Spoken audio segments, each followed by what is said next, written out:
ఆదికాండము 2వ అధ్యాయం. ఆకాశమును భూమియు వాటిలోనున్న సమస్త సమూహమును సంపూర్తి చేయబడెను. దేవుడు తాను చేసిన తన పని 7వ దినములోగా సంపూర్తి చేసి, తాను చేసిన తన పని అంతటి నుండి 7వ దినమున విశ్రమించెను. కాబట్టి దేవుడు ఆ 7వ దినమున ఆశీర్వదించి పరిశుద్ధపరచెను. ఏలయనగా దానిలో దేవుడు తాను చేసినట్టియు సృజించినట్టియు తన పని అంతటి నుండి విశ్రమించెను.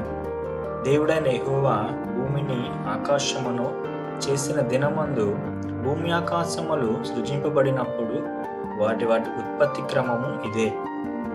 అది వరకు పొలమందలి ఏ పొదయు భూమి మీద నుండలేదు, పొలమందలి ఏ చెట్లును మొలవలేదు.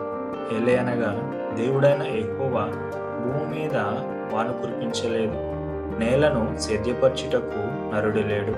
అయితే ఆవిరి భూమి నుండి లేచి నేల అంతటినీ తడిపెను.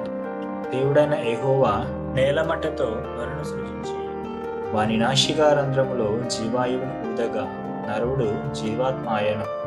దేవుడైన యెహోవా తూర్పున ఏదోనులో ఒక తోట వేసి తాను నిర్మించిన నరుని దానిలో ఉంచెను. మరియు దేవుడైన యెహోవా చూపునకు రమ్యమైనదియు ఆహారమునకు మంచిదియునైన ప్రతి వృక్షమును ఆ తోట మధ్యను జీవవృక్షమును మంచి చెడుల తెలివినిచ్చు వృక్షమును నేల నుండి మొలిపించెను. మరియు ఆ తోటను తడుపుటకు ఏదోనులో నుండి ఒక నది బయలుదేరి అక్కడ నుండి చీలిపోయి 4 శాఖలాయను. మొదటి దాని పేరు ఫీషోను. అది హవీలా దేశం అంతటి చుట్టూ పారుచున్నది. అక్కడ బంగారం ఉన్నది. ఆ దేశపు బంగారము శ్రేష్టమైనది. అక్కడ బోలమును గోమేధికయులను దొరుకును. 2వ నది పేరు గిహోను. అది కూషు దేశమంతటి చుట్టూ పారుచున్నది. 3వ నది పేరు ఇద్దెకేలు. అది అషూరు తూర్పు వైపున పారుచున్నది. 4వ నది యూఫ్రటీసు. మరియు దేవుడైన యెహోవా నరుని తీసుకొని ఏదోను తోటను సిద్ధపరచుటకును దాని కాచుటకును దానిలో ఉంచెను. మరియు దేవుడైన యెహోవా ఈ తోటలోనున్న ప్రతి వృక్ష ఫలములను నీవు నిరభ్యంతరంగా తినవచ్చును. అయితే మంచి చెడుల తెలివనిచ్చు వృక్ష ఫలమును తినకూడదు. నీవు వాటిని తినదినమున నిశ్చయముగా చచ్చెదవని నరునితో ఆజ్ఞాపించెను.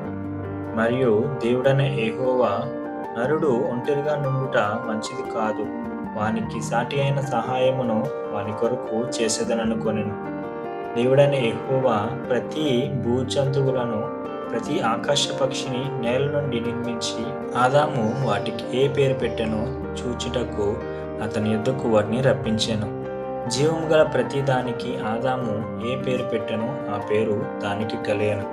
అప్పుడు ఆదాము సమస్త పశువులను ఆకాశ పక్షులను సమస్త భూజంతువులకును పేర్లు పెట్టెను.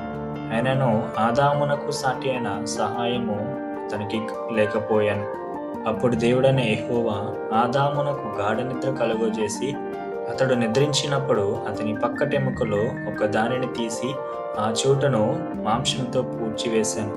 తరువాత దేవుడైన యెహోవా తాను ఆదాము నుండి తీసిర పక్కటెముకను స్త్రీనిగా నిర్మించి ఆమెను ఆదామునొద్దకు తీసుకొని వచ్చాను. అప్పుడు ఆదాము ఇట్లనెను, నా ఎముకలో ఒక ఎముక, నా మాంసములో మాంసము. ఇది నరునిలో నుండి తీయబడెను గనుక నారి అనబడును. కాబట్టి పురుషుడు తన తండ్రిని తన తల్లిని విడిచి తన భార్యను హత్తుకొనెను, వారు ఏకశరీరులై ఉందురు. అప్పుడు ఆదామును అతని భార్యయు వారిద్దరూ దిగంబరులుగా నుండిరి. అయితే వారు సిగ్గు ఎరుగక ఉండిరి.